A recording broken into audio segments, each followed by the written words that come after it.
Salut à tous et bienvenue pour un nouveau rendez-vous de débriefing F1 sur notre site Motorsport TV.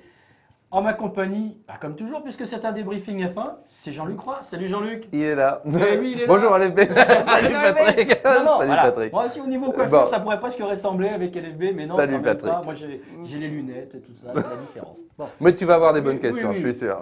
Jean-Luc, écoute, ce Grand Prix à Austin, le Grand Prix des États-Unis, on aurait presque pu s'imaginer qu'il n'allait pas avoir grand intérêt puisque Hamilton l'a remporté. Donc si on regarde juste comme ça fait 5e victoire en 6 Grands Prix depuis la reprise. Eh ben non, franchement ce Grand Prix il a été intéressant à plus d'un titre, ne serait-ce qu'à cause du départ tout simplement. Alors, Avec un Vettel qui prend le meilleur d'entrée avec le côté sale de la piste. Qui l'eût cru? qui l'eût cru? Effectivement, c'est vrai que c'était l'une des clés de la course, on l'avait annoncé, puisque souvent en Formule 1, c'est là que ça se joue. Alors, le départ de Vettel a été formidable, quand on l'a vu et revu au ralenti, etc. Il était du mauvais côté de la piste, c'est-à-dire du côté normalement poussiéreux, à l'intérieur, près du rail, près des stands. Hamilton était au bon endroit. On rappelle qu'il y a une rampe impressionnante à ce moment-là. Et on a l'impression même que c'est un petit peu dans un deuxième temps qu'effectivement la motricité de la Ferrari et l'excellent départ de Vettel trouvent sa récompense en quelque sorte. Et après, on comprend qu'il va y aller. En plus, il fait bien ce qu'il faut sans en faire trop. On se dit, ça y est, on va assister à un beau Grand Prix. En tout cas, c'est bien lancé. Il fallait ça pour maintenir le suspense. Voilà. Et on se dit, peut-être que les pronostics vont être inversés. Eh bien non. À un moment donné, Hamilton passe. Et moi, ce que j'ai noté, ce qui a été peut-être le plus, presque le plus dommage ou le plus impressionnant, c'est qu'en un tour, il est carrément ressorti de la zone de DRS. En un tour et demi, il a 1 seconde 2. En 3 tours, il a 3 secondes. Ça devient à ce moment-là inéluctable, en fait.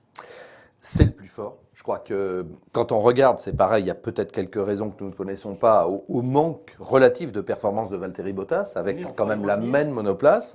Mais là, Hamilton, il est sur un nuage. Déjà, il nous sort encore une pole extraordinaire, même si après le changement de châssis des essais, puisque Vettel sentait pas bien l'auto le vendredi, donc on lui a carrément reconstruit une voiture, réhomologué la voiture le samedi, et de fait, c'est vrai qu'il revient à un peu plus de 2 dixièmes en qualif. On se dit, peut-être, comme on sait qu'en général les Ferrari sont mieux en course qu'elles ne sont aux essais, on se dit ça va peut-être être jouable. Et puis comme tu le dis très justement, après 6 tours, Hamilton reprend, c'est le patron, quoi. Il n'y a rien à dire. D'abord il revient effectivement, quand il a décidé, quand il a bien mis ses pneumatiques en température, quand tout va bien, il revient à la charge et puis il le passe irrémédiablement. Et en plus avec un dépassement mais très net. Hein. Et comme tu dis, il s'en va. Donc là, il n'y a pas grand-chose à faire. Alors, en Formule 1, parfois, quand on est à l'extérieur de la Formule 1, on a toujours tendance à rester sur des impressions de début de saison. L'impression de début de saison, je dirais même plus de première moitié de saison, c'est qu'en course, les Mercedes usent leurs pneus et les Ferrari non. Eh bien, ce que Hamilton a montré hier, c'est que là, on peut prendre un crayon, mettre une croix sur cette analyse de début de saison, puisque non, au contraire, à la limite, il a été capable, Hamilton, de faire la course et de la gérer parfaitement bien avec un seul arrêt, alors que Vettel, pour retrouver de la performance, a été obligé de s'arrêter 2 fois. Tu as raison, et c'est d'autant plus important de souligner ça que les températures se sont élevées considérablement par rapport au vendredi. Donc là, on avait des températures supérieures, c'était le cas en qualif également, supérieures à 30 degrés, avec une piste à 45-48 degrés. Donc traditionnellement, c'est un avantage pour les Ferrari. En tout cas, comme tu le dis très justement, c'était le cas en début de saison. Eh bien non, c'est la démonstration de 2 choses. D'abord, une capacité d'évolution chez Mercedes qui est unique, disons-le clairement, parce qu'effectivement, on avait perdu une partie de cet avantage à cause du fonctionnement des pneumatiques et notamment avant, et les pilotes s'en plaignaient. Eh bien là, on l'a retrouvé. Ça veut dire qu'on a travaillé, forcément, ça tombe pas de manière innée. Et puis encore une fois, on a un pilote exceptionnel, on le dit, on le redit, on va évidemment parler de l'imminence du titre. Je crois que c'est pareil, il faut prendre du recul. Quand on a la tête dans le guidon, comme c'est le cas quand on est en pleine saison, on se dit, puis encore une fois, il y a la personnalité d'Hamilton, on en dira un mot si tu me poses la question, mais on n'adhère pas, on s'en fout. Oui. Quelque part, quand il est au volant de sa monoplace, c'est le meilleur, il est brillantissime. Il a décroché encore une pole de plus, c'est ahurissant. 62 victoires. On a affaire à un monument, voilà, faut le savoir. Et c'est ça qui faisait plaisir aussi pour revenir sur ce que tu disais tout à l'heure sur Ferrari au départ de ce Grand Prix, c'est que les deux monuments actuels de la Formule 1, ils seront peut-être rejoints dans le futur par un troisième monument. C'est peut-être encore un peu tôt. C'est peut-être en route. C'est peut-être en route, mais quoi qu'il arrive, quand on a ces deux-là sur la première ligne de départ, mais à la limite, on jubile, quoi. Et on se dit, allez, ouais, au moins ça, parce que ce sont les deux meilleurs et de loin. Et tu as raison de le souligner, parce qu'on a deux prétendants au titre qui sont issus et qui appartiennent à deux équipes différentes, dont Ferrari. Donc je veux dire, la dramaturgie, voilà, comme on dit, le scénario, il était superbement écrit. Et c'est peut-être la première fois de la saison qu'on a eu un vrai mano à mano. Et on a vu ce qu'il en est advenu. C'est-à-dire que dans ces conditions-là, c'est le meilleur. Donc c'est vraisemblablement le meilleur pilote du championnat qui va être champion du monde. C'est une bonne nouvelle. Exactement. Voilà. Alors pour clore un petit peu cette partie de notre débriefing, je vais revenir sur le podium. Je vais aller carrément, hop là, je vais très loin, je vais aller au podium. Un saut de 56 tours. Un saut de 56 tours sur le podium, parce qu'il y a une personne qui est sur le podium. Et moi je me dis qu'après tout, par rapport à ce dont on vient de parler Jean-Luc, il est peut-être un des maillons. C'est James Allison. James Allison, il a discuté avec Vettel. Il était chez Ferrari. Il a bien bossé chez Ferrari. Mercedes l'a récupéré. On disait tout à l'heure que Mercedes, en début d'année, c'était pas ça. Qui nous dit que le personnage là, de James Allison qui est sur le podium avec Vettel pour qui il a travaillé et désormais Hamilton pour qui il travaille n'est pas aussi un des éléments qui ont fait cette partie du travail dont on vient de parler ensemble. Tu as bien raison de le dire. Bien sûr qu'on met en avant toujours l'équipe et surtout c'est l'intérêt des constructeurs et des équipes de ne pas sortir d'individualité. Il y a déjà les pilotes, on le sait bien, mais de ne pas trop mettre en avant et trop faire de stars des ingénieurs. Mais bien sûr que oui. Heureusement que le talent d'un ingénieur ou d'une équipe d'ingénieurs, parce qu'il doit être à la tête de quelques-uns, peut faire la différence. Mais ça reste un sport humain et c'est ça que les gens aiment, c'est ça que nous aimons, c'est ça que vous aimez, évidemment. Parce que la bataille d'ingénieurs avec des centaines de mecs qu'on ne connaît pas, qui sont en train de chipoter, d'être aux limites de règlement, moi je le dis crûment, mais on s'en fout. Ça produit un résultat, mais c'est pas ça qui fait le spectacle. Or, tu as raison, eh bien le transfert d'un type comme Allison, un type de talent et un type qui est capable d'interpréter, comme Newey, tiens, était là voilà, aussi, tu es, Newey, et là aussi, je sais pas s'il y a une relation de cause à effet, mais tiens, les Red Bull, depuis la rentrée, ça va un peu mieux aussi. Pourquoi pas? Mais bien sûr. Quand même, heureusement que ça reste humain, tout ça. Ben justement, tu parlais de Red Bull, eh bien on va parler de Red Bull. C'est pas de la transition, ça elle n'est pas bien celle-là. Voilà. Donc on va parler de Red Bull avec, là aussi, à cocher la case moins, la case plus. La case plus, c'est bien ce que nous ont sorti les pilotes. La case moins, hélas, c'est le moteur en fin de vie pour Ricciardo. Hélas, ça a été fin de Grand Prix pour lui. Ouais. Alors que franchement, le début de course, exceptionnel. Génial. Là aussi, exceptionnel début de course et stratégie toute très intéressante. Impeccable. Et qualif, parce que rappelons-le, Ricciardo, ça n'a pas souvent été le cas, devancer Verstappen. Hein. Donc c'est quand même du boulot. Alors Verstappen, bien sûr, après, problème, pénalité, machin bidule. Ça, on va pas y revenir là non plus, parce que comme je le dis à chaque fois, on construit la grille par le bas finalement. Hein, parce qu'après, il faut attendre les pénalités qui tombent. Et ça, c'est quand même très pénible, notamment pour Brandon Hartley. Là aussi, je refais un saut. Le pauvre, il arrive. Bon, tiens, tu vas récupérer les 25 places de... Bon, c'est grotesque. Allez, bon, on balaye ça. On balaye ça. Parce que surtout que Ross Brown veut l'arrêter. Oui. Ross, si tu nous écoutes encore une fois, bien sûr, fais-le. Mais c'était une énorme connerie, mais on l'a dit dès le début. Reprenez les débriefings d'il y a 3-4 ans, vous allez voir. Voilà. Bon, passons. Allez.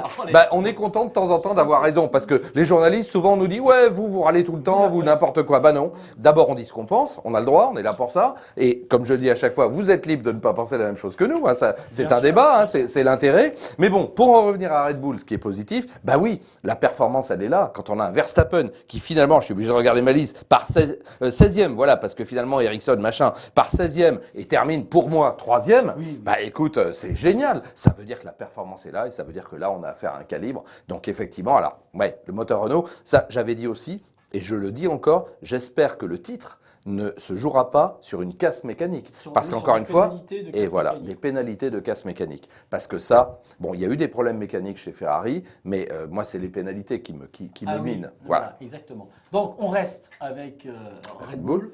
C'est vraiment de quoi les avoir, les boules, hein, pour Ricciardo. Mais Verstappen aussi peut les avoir. Ce qui s'est passé en fin de Grand Prix, franchement, Jean-Luc, c'est incompréhensible,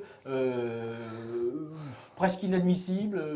Je sais pas, à un moment donné, moi j'aurais tendance à te dire, on a vu un petit peu la façon dont Liberty Media veut remettre en scène la Formule 1 avant le Grand Prix. Oui, avec cette annonce comme un ring, etc. Voilà, comme un ring, etc. Ok, pourquoi pas. Mais si c'est pour qu'à la fin du Grand Prix, au moment où un des boxeurs met un uppercut, tel comme l'a fait Verstappen, sortir l'arbitre ou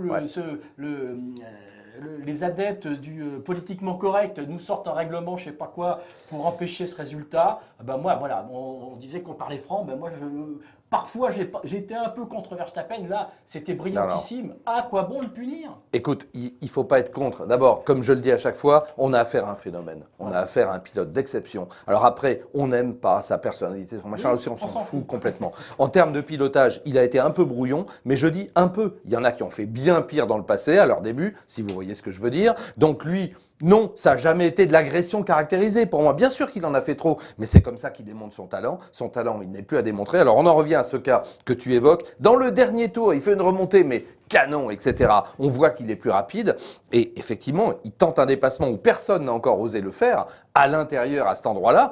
Et Kimi, évidemment, referme la trajectoire autant qu'il le peut avec la Ferrari, ce qui est normal. Il se défend. Du coup, sinon c'est l'accrochage. Hein. Là, c'est l'accrochage. Si jamais Verstappen ne donne pas le coup de volant vers l'intérieur et effectivement, mais pour quelques centimètres, ces 4 roues à l'intérieur, au-delà, ou plutôt à l'intérieur du vibreur et de la ligne blanche, à ce moment-là, il y a une percussion et les 2 voitures sont éliminées. Donc, il fait ce qu'il faut, il fait un dépassement. Et d'ailleurs, tu as vu comme il est excité, comme il est heureux à l'arrivée. Il en parle à Vettel dans la chambre de décompression, on va dire, avant de monter sur Vettel, qui fait un peu la gueule parce qu'il a compris qu'il a perdu le championnat, on va dire aussi. Ça y est, lui, il a compris.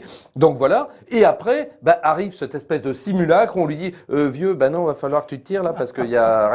C'est grotesque, voilà. Et Niki Lauda l'a ouvert beaucoup plus fort que nous en disant que c'est un scandale. Il a raison, Niki, là aussi. Parce que c'est ce que je disais, ça ne sert à rien de vouloir nous faire, de nous mettre des paillettes avant, si c'est pour nous mettre un coup de glace sur la tête à la fin. Quoi. Je veux dire, et surtout qu'il y a eu une réunion, comme Lauda l'a dévoilé, avec tout le monde. Ils s'étaient mis d'accord sur une procédure et un truc précis. Et puis, on pouvait être optimiste parce que les frictions qu'il y avait eu pendant le Grand Prix entre certains pilotes, il n'y avait pas eu de sanctions. Ils avaient décidé que c'était des faits de course, donc c'était super. On se disait, tiens, ils les laissent un peu se battre. Parce que c'est ça qu'on veut, du combat sur la piste. Pourvu qu'ils soient honnêtes, évidemment, et que ce ne soit pas dangereux. Mais bon. Je rappelle quand même qu'à un moment donné, on a même eu droit au début de course de Ricciardo sous investigation. Là, les bras m'en sont tombés parce que non, faut pas exagérer. Hein. Alors on va rester là-dedans si tu veux bien, Jean-Luc. Je ne sais pas si vous avez vu le Grand Prix, c'était des horaires complètement décalés. Mais le MotoGP à Phillip Island, vous imaginez le nombre de fois il y aurait eu marqué under investigation tout au long du Grand Prix si on avait tenu compte de ce genre de choses en MotoGP. Voilà, c'était une petite parenthèse. Excellente remarque, une nouvelle fois. Voilà, là, on ne se pose pas de questions. Tant que ça n'est pas dangereux, tant qu'il n'y a pas de coup tordu, on va le dire, c'est une vraie bataille. Et pourtant, on sait bien, Rossi et Marquez, ils partent pas en vacances ensemble. On pourrait se dire, il y a du passif, il y a 2 ans, machin. Ils s'en foutent. Une fois qu'ils sont sur la piste, on se met des traces de pneus sur les coudes et sur les mains. Mais on ne cherche pas à sortir l'adversaire, sinon on le sortirait d'ailleurs. Donc, on a un respect immense, une bonne mentalité. C'est ça qu'on voudrait en Formule 1 et il faut que les règlements aident et l'application des règlements parce qu'il y a les deux. Il y a les règles, on l'a dit, débiles dans plein de points particuliers qu'on évoque ici et puis l'application des règlements. Voilà. Alors, on a parlé de l'homme du jour parce que quelque part il y a 2 hommes du jour. Il y a Hamilton parce que là c'est incontestable. Verstappen, il a été d'ailleurs élu pilote du Grand Prix, ce qui est tout à fait logique. On va nous élire aussi le dépassement du Grand Prix, c'est celui de Vettel. Vettel, Bottas, là. Écoute, attends, je te jure que sur le coup. Encore Bottas, il a dû être enrhumé. Là, ça fait mal. Là aussi, on voit que Vettel, quand même, on n'est pas quadruple champion du monde pour rien. Là aussi, il faut quand même le rappeler. Extraordinaire. Quelle vista, quelle attaque qu'il prépare. Hein. Il se met à l'extérieur. Alors, Bottas est obligé de serrer à l'intérieur. Il y a le pilote à je ne sais même plus qui c'est. Mais il se faufile entre les deux d'une manière mais décisive. Je me suis dit, mais ça va pas être sous investigation. Je te jure, j'y ai pensé. Je me suis dit, oula, on va dire, manœuvre dangereuse. Oula, il est passé trop près. Non, c'est génial. Magnifique. Génial. Voilà, donc avec une stratégie, là on peut revenir sur la course en en elle-même et sur la physionomie de course, on s'aperçoit que sur ce Grand Prix, qu'on fasse un seul arrêt, qu'on gère ses chronos ou qu'on en fasse deux et qu'on soit à l'attaque, eh bien on est vraiment, on n'a pas l'impression qu'il y ait une voilà, ça se discute et ça c'est disputé. Et oui, alors il fallait s'arrêter assez tôt, parce que c'est pareil, j'ai bien noté, Verstappen s'arrête au 24e tour pour monter les super softs. Ceux qui se sont arrêtés malheureusement trop tard, comme Bottas au 52e tour, là c'est un peu perdu. Et on a au milieu Vettel qui s'arrête au 39e tour. Donc voilà. Donc en fait, pour en revenir à Bottas, qui manifestement n'est pas dans le coup en termes d'utilisation de ses pneumatiques, peut-être Mercedes aurait dû ne pas mettre ses œufs dans le même panier. Absolument. Et faire comme Ferrari, à un moment donné, passer sur un plan B qui aurait peut-être permis à Bottas de terminer sur le podium. Et comme la trajectoire, j'allais dire, d'Hamilton était claire, on a bien vu les temps, on a bien vu les chronos dont il était capable, donc là on savait à peu près où on allait. Pour Bottas, comme on voyait quand même qu'il bataillait un peu, qu'il n'était pas du même niveau, tu as parfaitement raison, on aurait dû tenter. Chez Mercedes, on est toujours un peu lourdingue en stratégie. On est lourdingue, c'est-à-dire, on détermine un truc et on n'en bouge pas. Je suis désolé, mais là, il faut un petit peu de souplesse. Et j'allais presque dire à l'italienne. Voilà. C'est ça. Alors, on va un autre chapitre parce qu'il est intéressant aussi. C'est l'arrivée de Sainz chez Renault. Moi, il y a deux pilotes aussi qui se sont bien battus tout au long de ce Grand Prix. Ils s'appellent Esteban Ocon et Carlos Sainz. Alors Esteban, on ne cesse de le dire, depuis qu'il est sur des Grands Prix qu'il connaît et sur des circuits qu'il connaît depuis l'an dernier, eh bien Pérez maintenant est derrière. Déjà. Alors qui a encore pris son téléphone, c'est toujours l'histoire. Oui, parce que comme il était bouchonné par Massa ou je sais plus qui, évidemment, donc il avait un petit peu de mal, il avait perdu de la performance. Puis surtout, effectivement, il y avait le retour de Sainz. Donc laissez-moi passer, je suis plus rapide et tout. Bon, tu te calmes. Et après, d'ailleurs, dès qu'Ocon a fait sauter le bouchon, il a repris son rythme et voilà.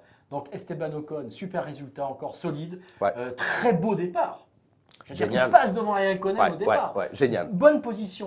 C'est un enchaînement de bonne position sur la grille. Départ, une catapulte aussi, et il réussit souvent des très bons départs. Souvent. Et puis une course magnifiquement bien gérée pour rapporter des gros points à son équipe. Encore un Grand Prix terminé, encore terminé dans les points. Non, mais là on a de la graine de champion, là aussi je vais le dire. Faut pas que ça lui monte à la tête comme on sait, ou les chevilles. Mais heureusement il a la tête bien faite et bien pleine. Mais c'est vrai que là, quand il aura une monoplace, tu vois ce que je veux dire, il y en a 3 devant, c'est une des 3 écuries devant, et qu'il aura une place qui va se libérer, et donc c'est plutôt chez Mercedes puisqu'il est dans le giron, il sera capable de gagner les Grands Prix. Voilà.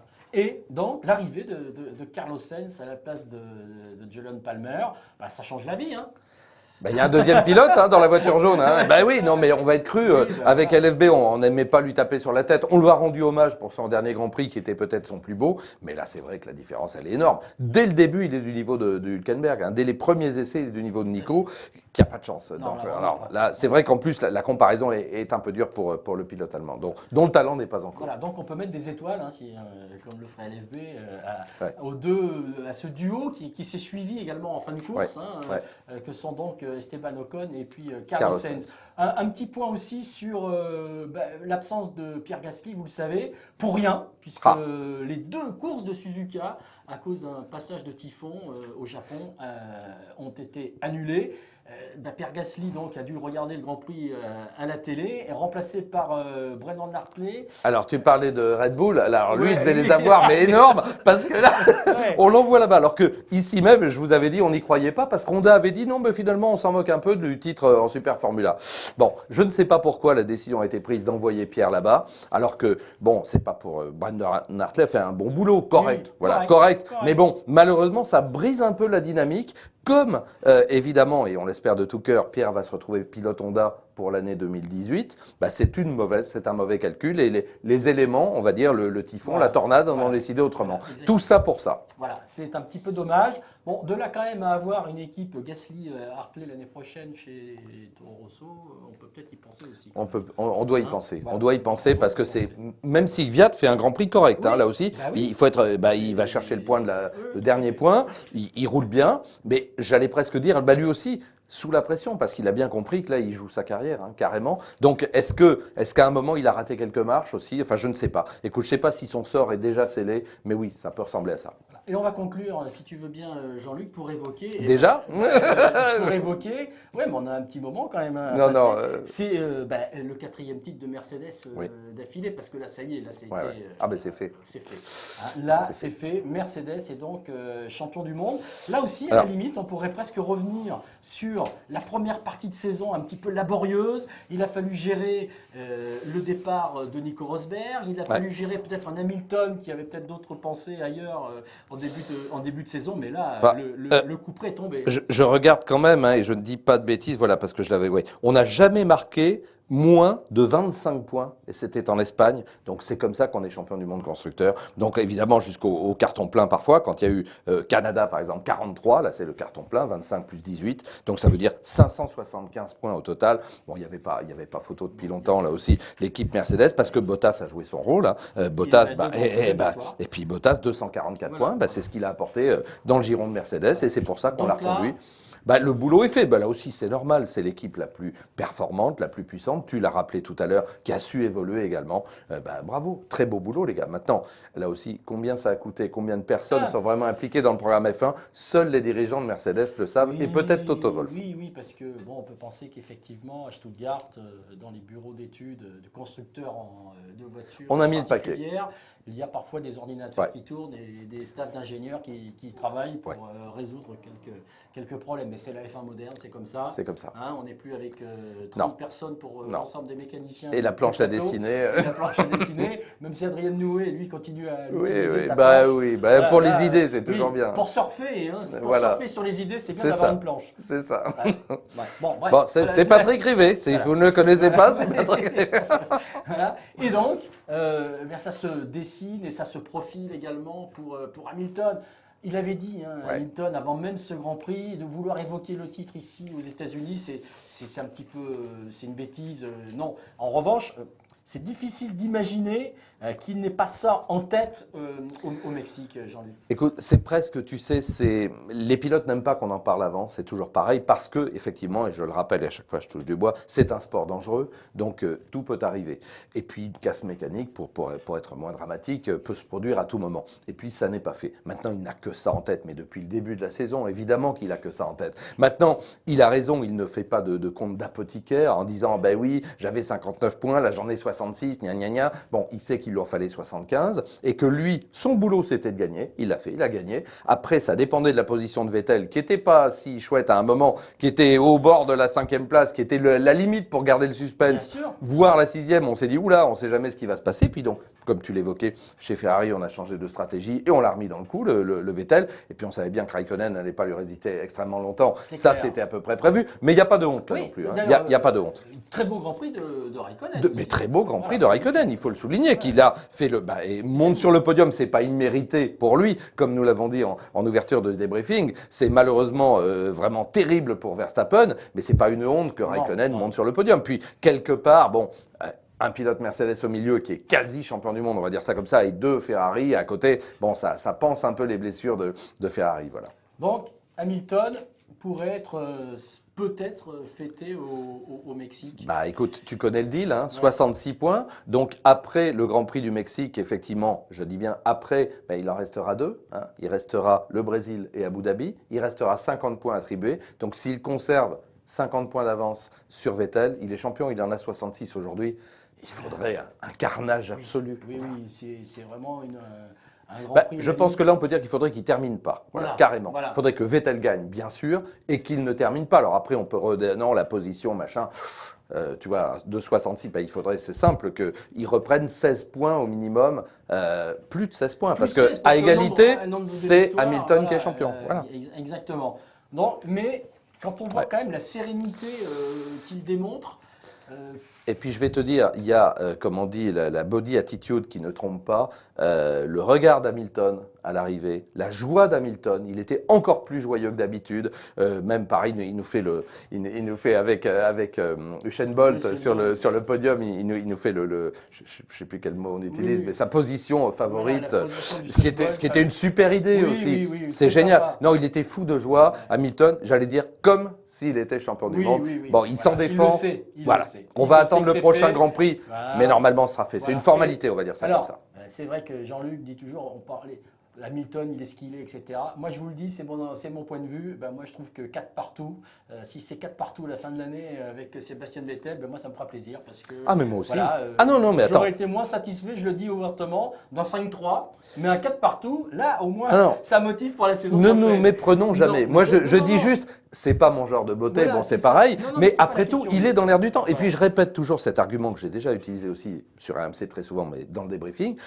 Un copain m'a dit un jour, il m'a dit, mais essaie de considérer qu'Hamilton, c'est le James Hunt des années 2000. Et c'est ça, parce que c'est un pilote qui profite de la vie. Qui peut lui reprocher à 31 ans de profiter de la vie? Bah oui, de son argent. En France, c'est honteux, mais partout dans le monde, c'est une fierté. Voilà. De son argent, de son avion, de son aura. Ce qu'on lui demande, c'est que quand il est dans la voiture, c'est d'être éblouissant. Il est souvent. Et il l'a démontré en Grande-Bretagne, où justement, peut-être la petite faute là dans le parcours, c'est qu'il n'était pas à cette fameuse démonstration à Londres, parce qu'il était en charmante compagnie, tout le monde le sait, sur une île quelque part avec son avion. Mais donc, pour faire taire les critiques, il est arrivé, il a fait la pole, la victoire en Angleterre, à Silverstone, il a dit « so what ?»